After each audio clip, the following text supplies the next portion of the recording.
Disturbing Things from Around the Internet, Volume 15. I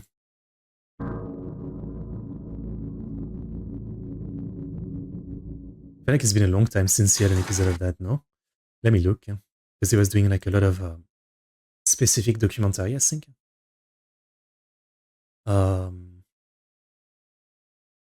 Yeah, the last Disturbing Things was... When was it? Like 2 years ago or something? 15, yeah. When they were just 4. I think I haven't watched all of them. The 14 one was there over a year ago. Yeah. I think we had watched that one back then. I'm not sure. Alright. 15. And click on the weather. Sign up with your severe forecast alert. And whenever dangerous weather is about to strike, you'll get a warning on your pager. The pager. Cable premieres goes south of the border to the location of the new HBO movie Double Crossed. Shadyside, Ohio, devastated by a flash flood. Death, injuries, many missing. We have 2 tales of terror and death to tell you tonight from 2 different parts of the world. Natural disaster are crazy. Yesterday I was looking at Philippine earthquake footage. Inside, Crazy stuff. Small pine boxes containing 45-inch steel caskets to be placed in cement crypts. Crypts?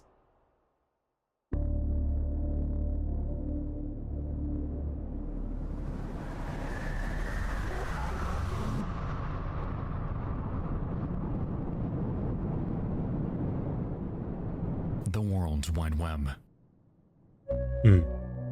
Nice place.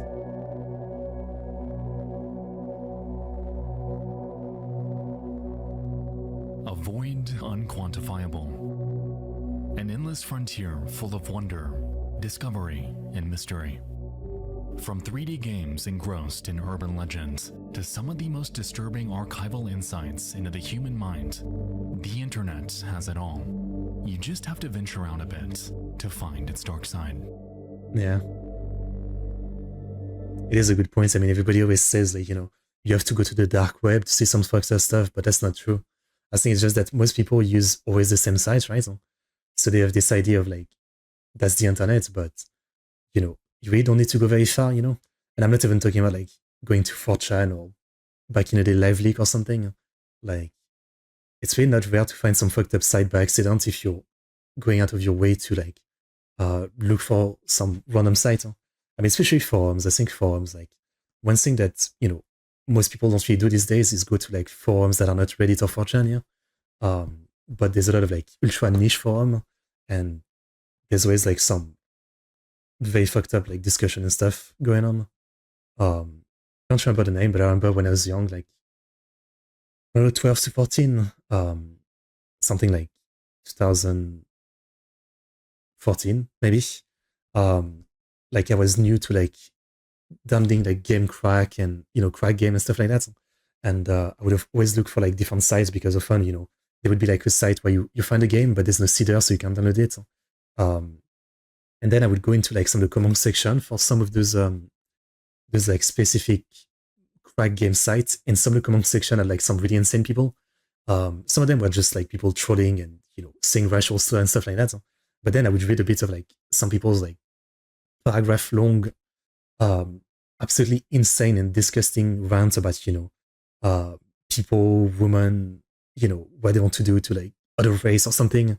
And there was, like, in a comment section of, like, I don't know, like, Battlefield 3 cracked or something. And, some of it was probably trolling, but some of it was, like, just so beyond disturbing. And again, it's the kind of thing that you can probably find a lot if you go to this more, like, niche website, I guess. In the early days of YouTube, a channel entered the digital space. It was titled MOSB46PGH, and it served as a hub for home videos uploaded by a man named George Sadini. He hasn't uploaded in a while, but we'll get to why later. Oh, All we need to know now is that this man lived a seemingly simple life. Okay, we can pass this one. We've watched it in, I think it was a Nick Crowley video, yeah? This is the guy that ends up shooting a gym full of women, right? I believe. With the duffel bag. Yeah, that's the one. Okay, I'll pass this one because we've seen it in another video I've reacted to before. Crazy, lonely guy like gets into a cult of like picking up women, but he still can't get women, so he ends up going to shoot a bunch of women in a gym. Give me a second, my camera.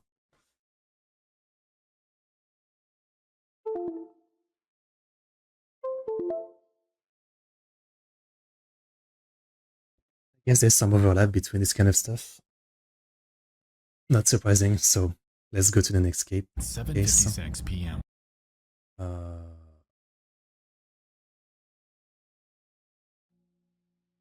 Alright.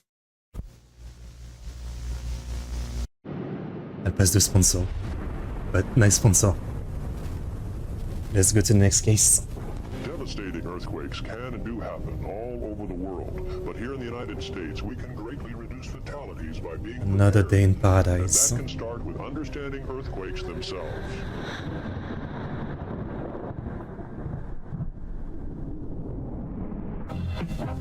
Everybody loves a good time. Whether you're young or old, the excitement of enjoying yourself is a special part of life. Okay.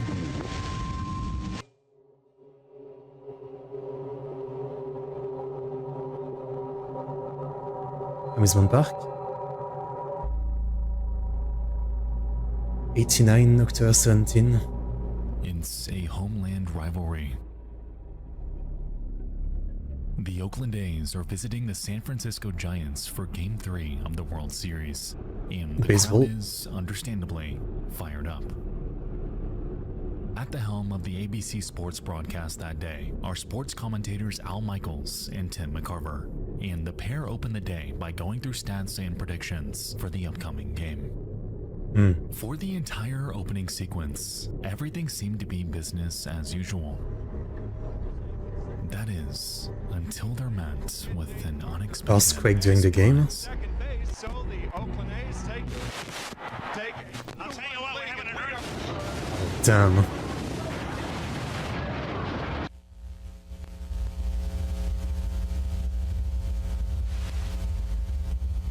At this moment, a magnitude 6.9 earthquake tears through San Francisco, causing this broadcast to go off air and sending millions into panic.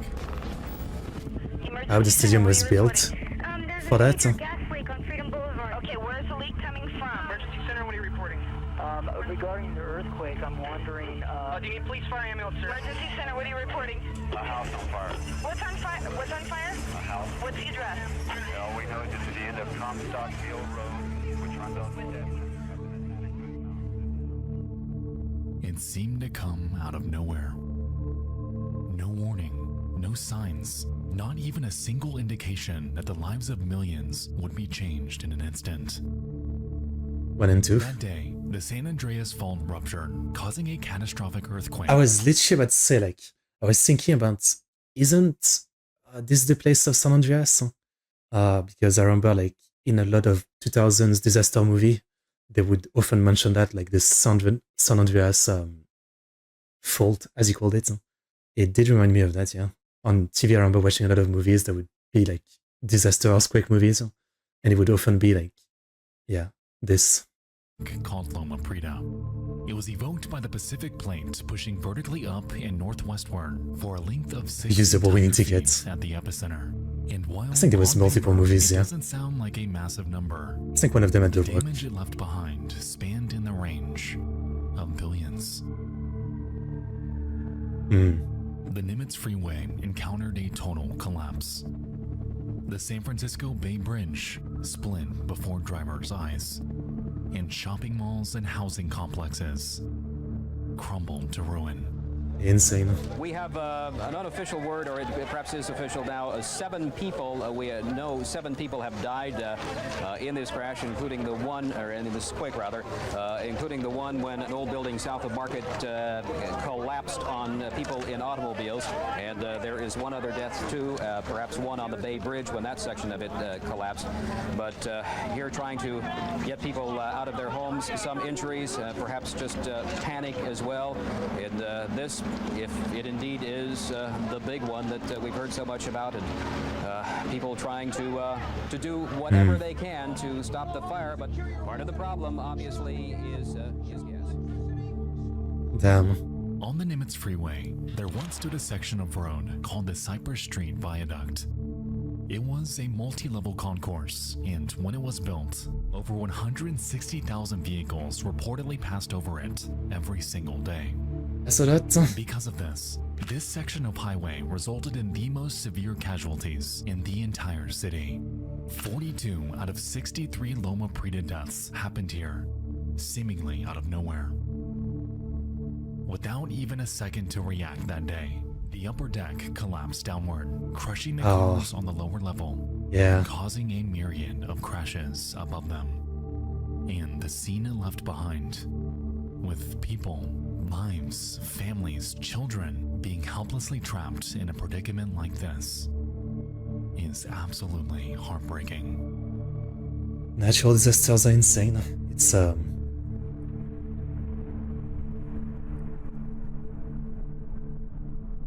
something. I always touch wood and all that I live in France where, we don't really have any of this. I think the last major earthquake was like 100 years ago max or something. And major was probably still tiny compared to other countries. That day, nearly 4,000 landslides, a tsunami, I count myself lucky. 3,757 injuries, and 63 deaths were caused by this sudden catastrophe. And the most haunting part is, that number, paradoxically, would have been so much higher were the World Series not happening. Reportedly, rush hour traffic was not nearly as high as I was talking about it. I was watching left work early to footage on Reddit yesterday. Had they been out on the roads instead, crazy footage from the Philippines. Otherwise would have been, then the outcome of this earthquake may have been even worse than reality. To this day, I was gonna say, like, for how bad it was, 60 people doesn't seem like that much, even though obviously that's fucked up to say, but you know what I mean? I guess everybody was focused on baseball, which saved life. It's kind of crazy. School shut down. I see. From the footage I've seen, it was a big mess, right? I hope not too many people died. I don't know. I haven't seen the stats or anything. Loma Prieta stands as the third costliest earthquake in U.S. history, and in its wake are thousands of families that were uprooted forever. While the city has since banded together and rebuilt reinforced structures in preparation for the inevitable next one, the harrowing events that took place back then will undoubtedly live on in infamy. The broadcasts, home videos, and damage reports from the incident are haunting and really drive home just how powerful Mother Nature can really be. Whether it's hurricanes, tornadoes, earthquakes, blizzards, what have you, humanity is and always will be at the painful mercy of nature. Yeah, I don't know if, maybe in a couple thousand years, it's not true. If humanity hasn't destroyed itself in a couple thousand years, the level of technology we have, we might literally have reached a point where we have such infrastructure that everything is resistant to most natural disaster, right? The only thing that we're left with is an asteroid. Otherwise, everything else we can more or less resist. But we're definitely far from that. I was watching a video recently where the point that most of US RCs are built in such kind of weak material and shitty way is because of this. Because, they are expected to get destroyed anyway. So they're built of shittier stuff. So, it's less expensive to then rebuild and all that.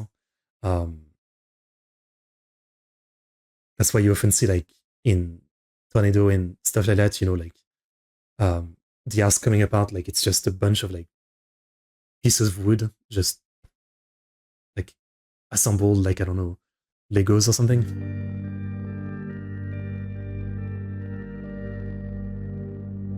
Terrifying stuff.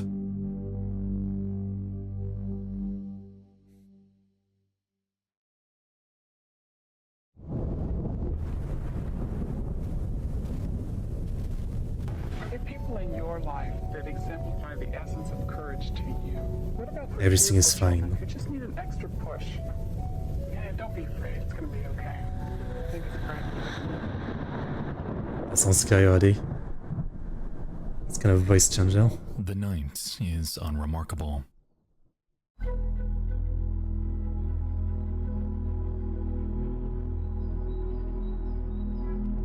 Jacob and Sarah Henderson have just put down their 5 and 7-year-old daughters to bed.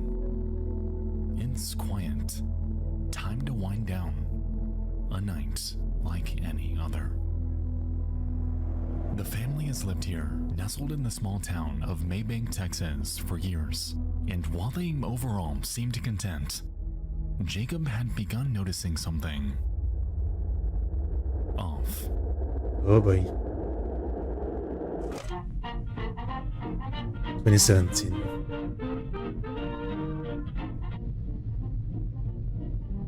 Sarah, for the past 2 weeks, has been having strange episodes. She seems to be scared of something, like someone stalking her, and it's only getting worse. Out of nowhere, Sarah breaks the silence of this otherwise ordinary night, again freaking out about something inexplicable. And so, worried for his wife and hopeful that the two can get some help, Jacob dials 911. Seemingly at his wit's end. Is there something, or is it mental illness? The following call has been condensed for brevity.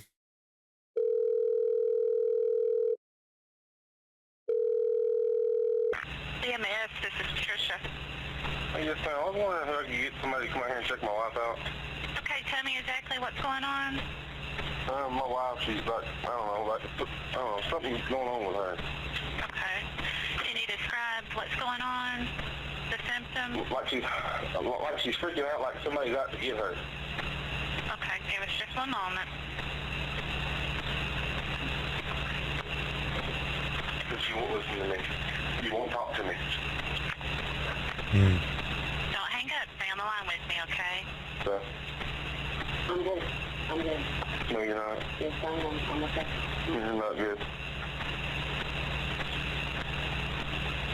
Okay, are you with the patient now? Yes, ma'am. Okay, how old is the patient? 20. Putting out the patient.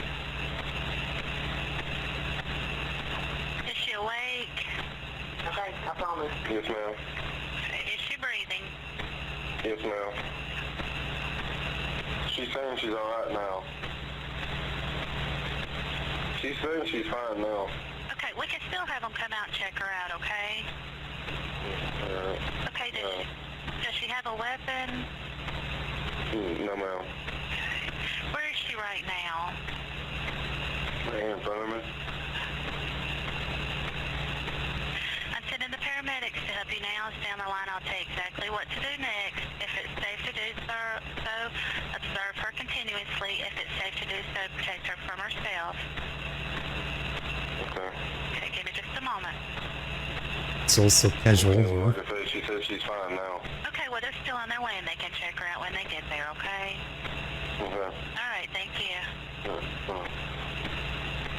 Alright.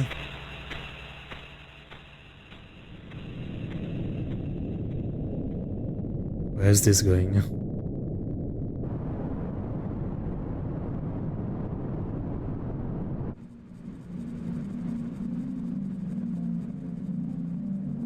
As we could hear, Sarah had a sudden change in demeanor. Whatever strange behavior she was exhibiting before this call had vanished. She was fine, she claimed, and this whole Yeah, but as someone who unfortunately has to often deal with similar stuff to this, that's what people who are not well do. Like the second you talk about calling help, they will try everything to seem okay suddenly, so you don't do it. So it's just a classic. That's what they do. fiasco was nothing but a big misunderstanding. Everything is fine. Everything is not. It's never fine.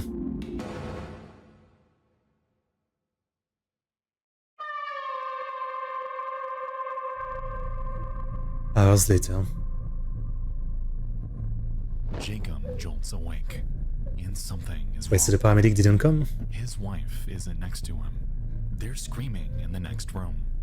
And once he comes to and makes his way out into his darkened living room, so I guess they didn't. He's met with a scene. Did she kill the kids? The following audio depicts Jacob Anderson 991 call following the discovery in his living room. She probably killed the kids. It is highly distressing if you like to skip the audio. I mean, I guess we're here for this, for disturbing content, so let's listen to it.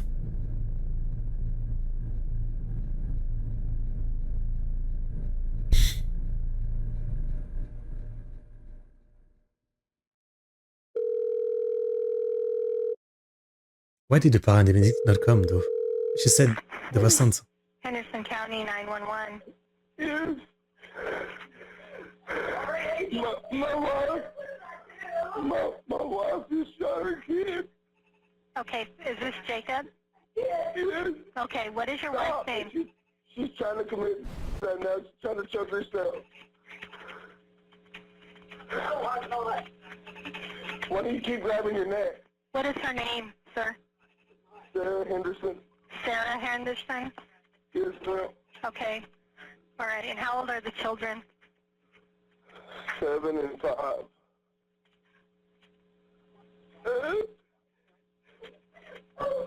And they're in the bedroom? Huh? Are they in the bedroom, sir? No, they're in the living room. They're in the living room and they're not breathing? No. Were you home when she did this, or did you just get home? I was asleep. You were asleep? Yes. And you have the weapon now, sir? Yes, ma'am, I got it. Okay. So it was mental illness then. Again, any other weapons in like the house? so many times. Yes. Okay. Does she have access to them, or are you keeping her from doing that? No, I'm trying to. Poor guy.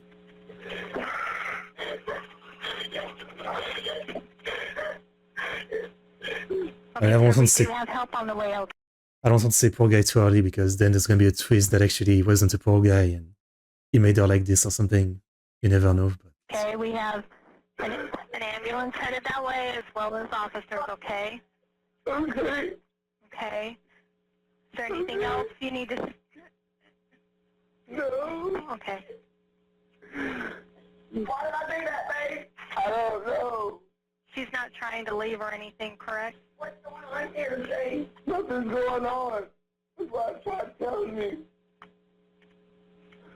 She keeps saying somebody's after her. There's nobody after her. There's nothing. She keeps saying people are coming. I wonder if they'd sent the paramedics if things would have been different, obviously. What? What, babe? Nothing.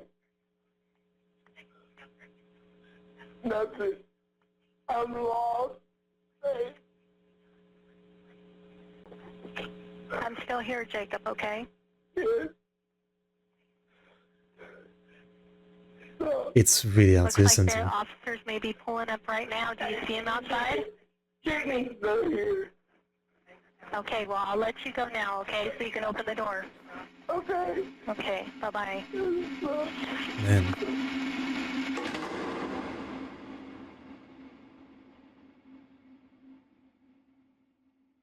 A shocking case, a mother in jail right now, accused of killing her 2 young daughters. One little girl was 7, the other just 5. The shooting happened this morning 62 miles southeast of Dallas, outside the town of Payne Springs. Rebecca Lopez is there with details. That night, Sarah Henderson had taken the lives of her 2 daughters, Kaylee and Kinley, and throughout this call, we can hear her stating things that make no sense at all. She asks her husband why she didn't. She inquires on what's happening. It seems at first that she had no idea what exactly she had just done. Following this call, Sarah Henderson was arrested and charged at the Henderson County Jail with capital murder after confessing to the crime.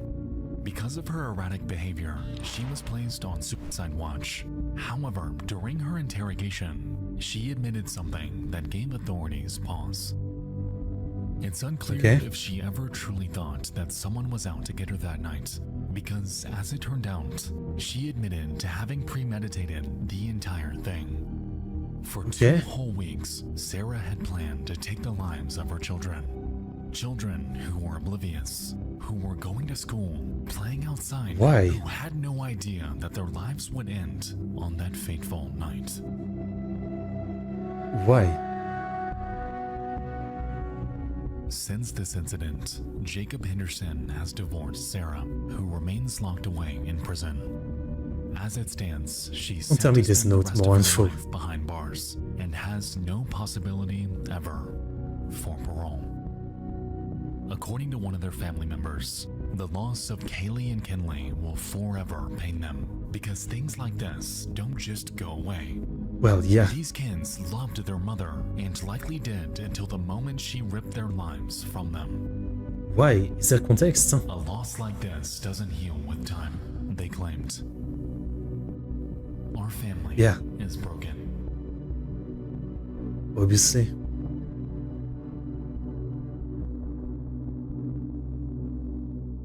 No way you end there and there's no context.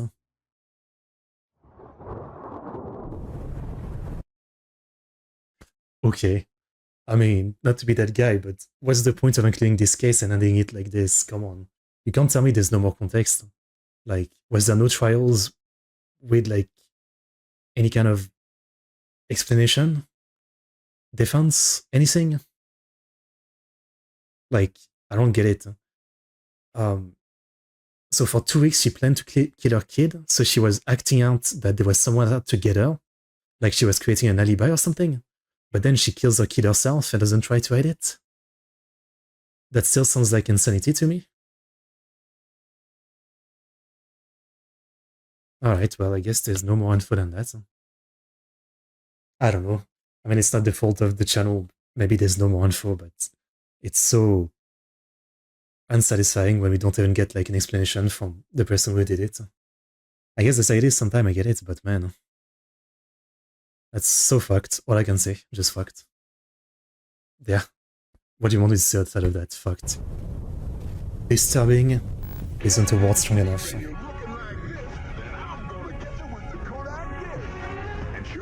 Where's the body?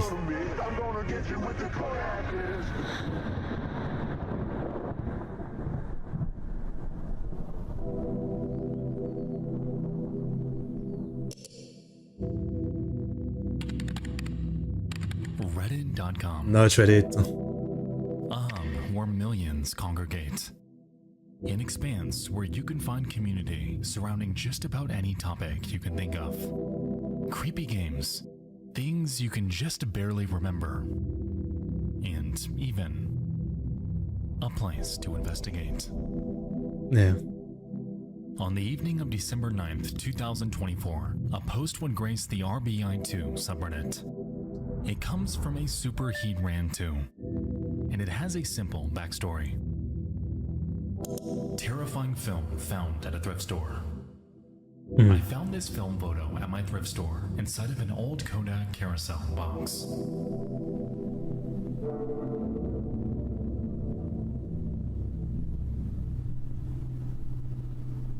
It's a body.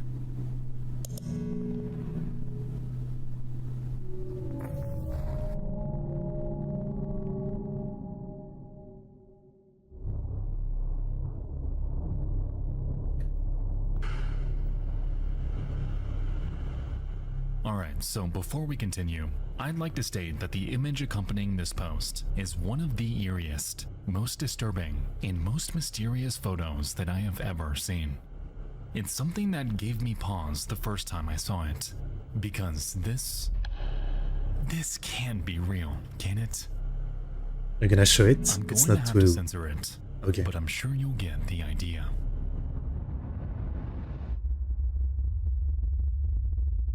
This is the OP's photo.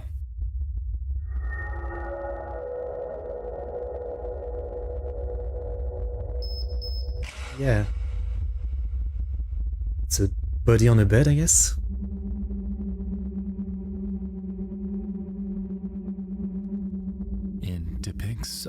why would you post it on Reddit and not go to the cops? In such a mess that you can't even make out the position the person is even placed in. Darkened blood covers the floor, the walls, the bed. If this is real, then it's pretty damn convincing. To my eye, we're looking at a murder scene. However, why was this found stuffed within a Kodak box?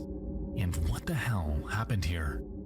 I say it, but like, I understand that the case is very interesting, but if you have to censor it this much to put it in your video, what's the point? I mean, like, I'm not saying I want to see the dead body, but, you know, if the whole point is like this image is disturbing and starts this whole case, but you can not even show it properly and I have no idea what I'm looking at, it just feels like there's probably like a bunch of other cases that are more interesting to cover, where you don't have to censor that to the point where, like, you know, it feels like I should just listen to this in audio, but what do I know?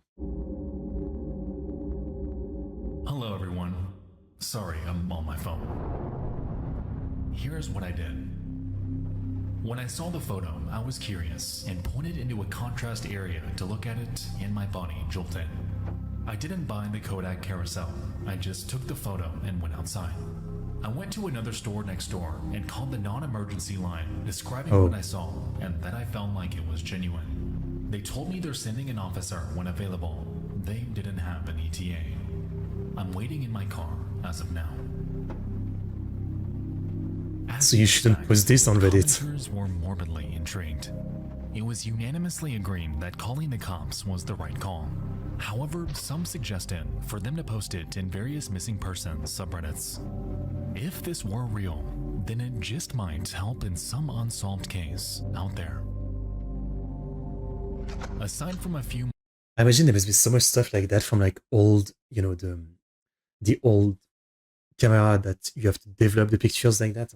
There must be so many old like that where there must be some weird stuff to be found. Myself, I recently in some old box, I found some old cheap version of this type of cameras that once I had for like a trip when I was young, a school trip, and I haven't developed them yet or anything, but I have no idea what kind of pictures are in there, even though it's me that probably took them, because it's been like 20 years or something. I'm sure there must be a lot of stuff like that, yeah, with these old kind of cameras where you have to develop the pictures rather than just, you know, get them on your computer, right? minor interactions on their post, the OP never gave a substantial update again. They handed everything over to the police and abandoned their account, forever leaving this mystery wide open for online speculation.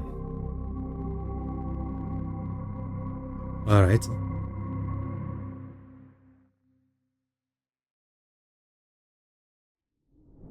So time for speculation, I guess. I know it's just a photo, but this is genuinely one of the creepiest that I have ever seen. It's a window into someone's life, and it's enveloped in absolute mystery. To this day, there's been zero movement on this case. No follow-ups from the OP. All we're left with is this intensely disturbing discovery. Completely dead in the water. So, who is this? Who is the body in the photo? I mean, there's no way you can tell anything. Okay.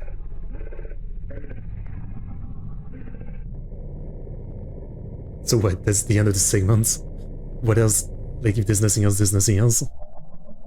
Like, you can't tell anything from the photo. You can't get any lead. Yeah, okay. So, that was literally the whole segment, like, here's this censored picture that you can't see anything, but I'm telling you it's actually really disturbing. But yeah, there's no info, so goodbye. Okay, great segment. I know, I'm a lazy reaction channel. I can't criticize people's videos, I know. Nick Roddy? It's November 11th of 2009, and a YouTube channel is born.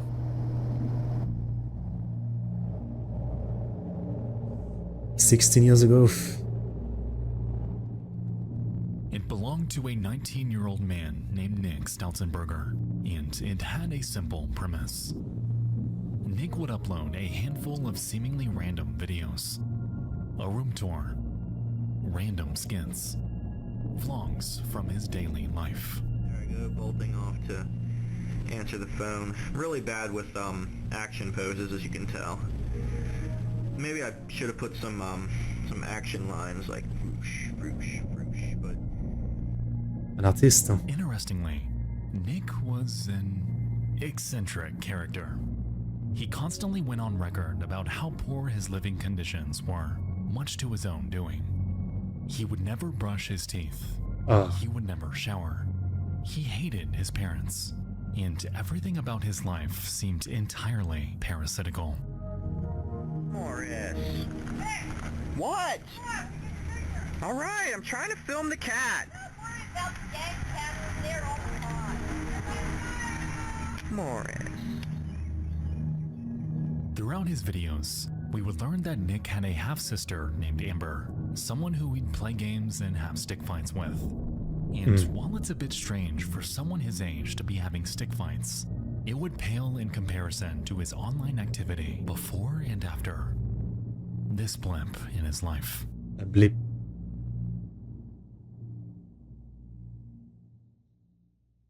Hello, last one. Yeah, if you have one, I'll add it to my playlist for next time, because I will be doing multiple streams like this. So any suggestion that you have, don't hesitate. I'll probably add it to next time. Nick would correspond with a girl he met online named Anna. Having connected through a role-playing forum, the two had begun dating in 2006, constantly chatting about their personal lives and engaging in role-playing. Curiously though, as the months went on and Nick's trust in Anna had grown, he would eventually admit something equal parts disgusting and illegal. Don't tell me it's something with the stepsister.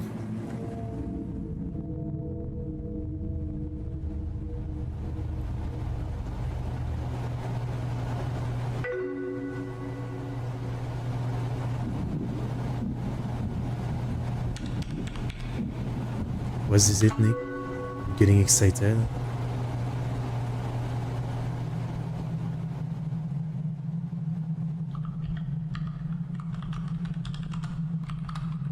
Once I tell you, you'll think I'm a... That's what it is. No surprise this is where it went.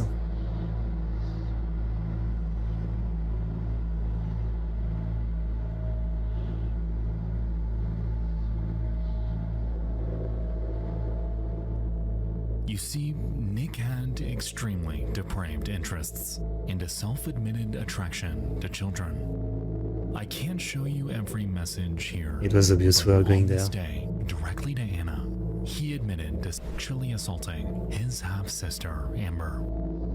Keep in mind... You know, the comic stuff right away made me think of Christian. And then that's why I was also thinking, like, Christian, this is probably where we're going. This was the same girl he had stick fights with. The same girl who he can be seen towering over in her birthday video. Nick Stautzenberger is a predator, and his victim was living directly under the same roof. Fucked up. So hopefully the story is that the girlfriend reported him. Right?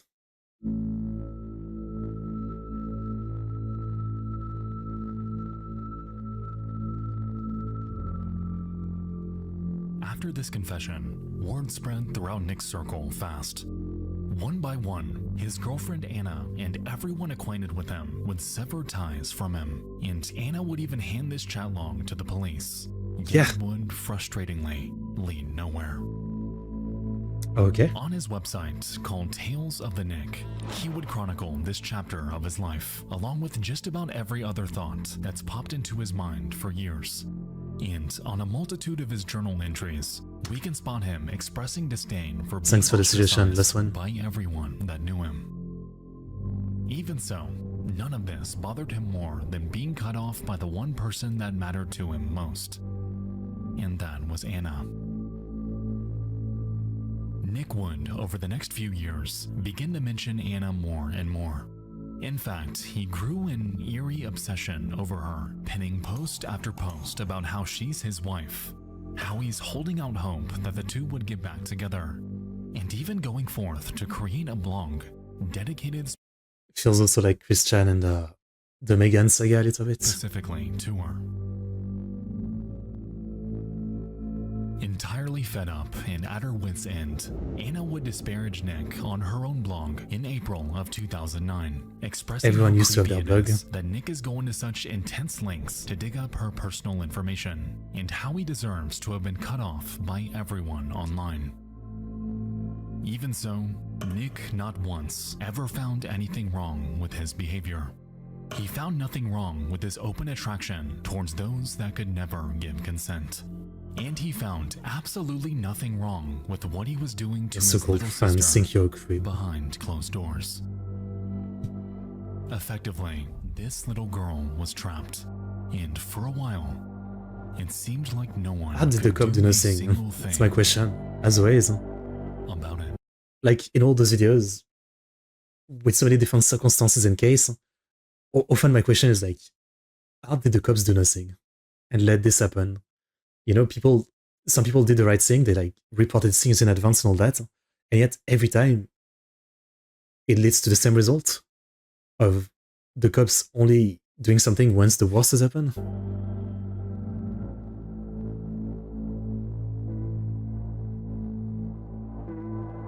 And it's over different countries too, like this case.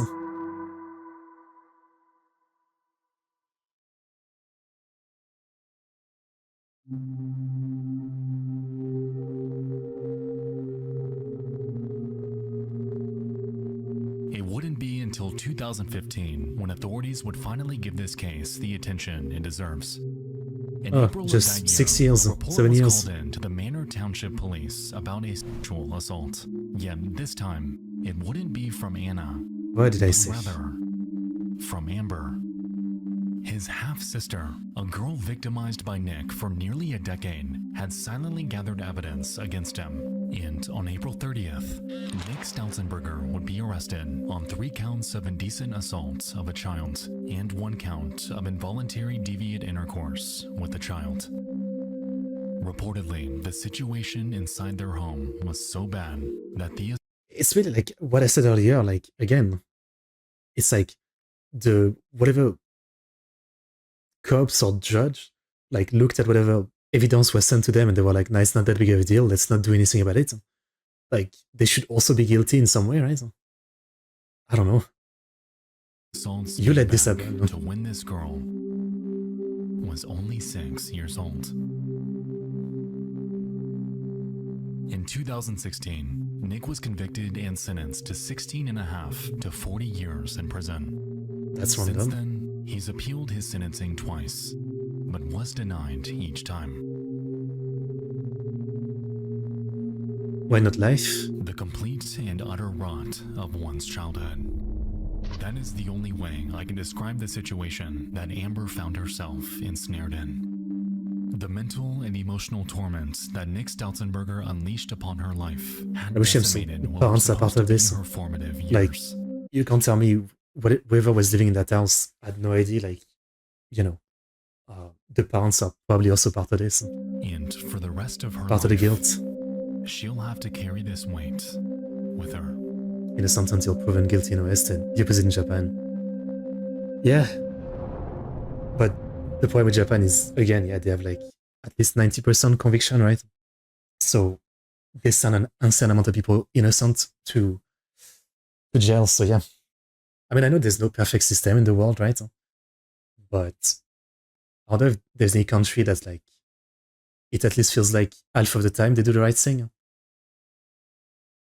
I don't know if there's any. Yeah, I don't know. Alright, insane. Sad.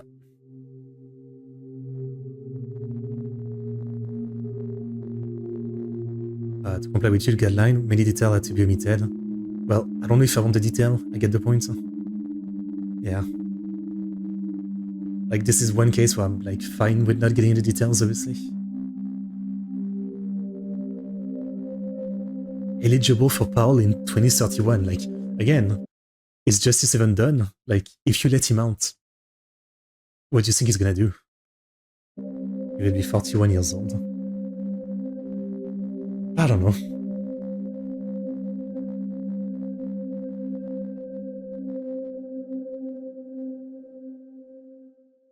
Fucked up.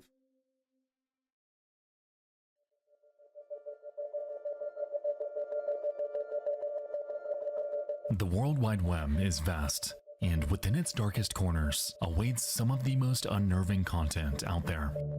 Tonight, you and I dove into 5 more disturbing just go to things Twitter from already. around the internet.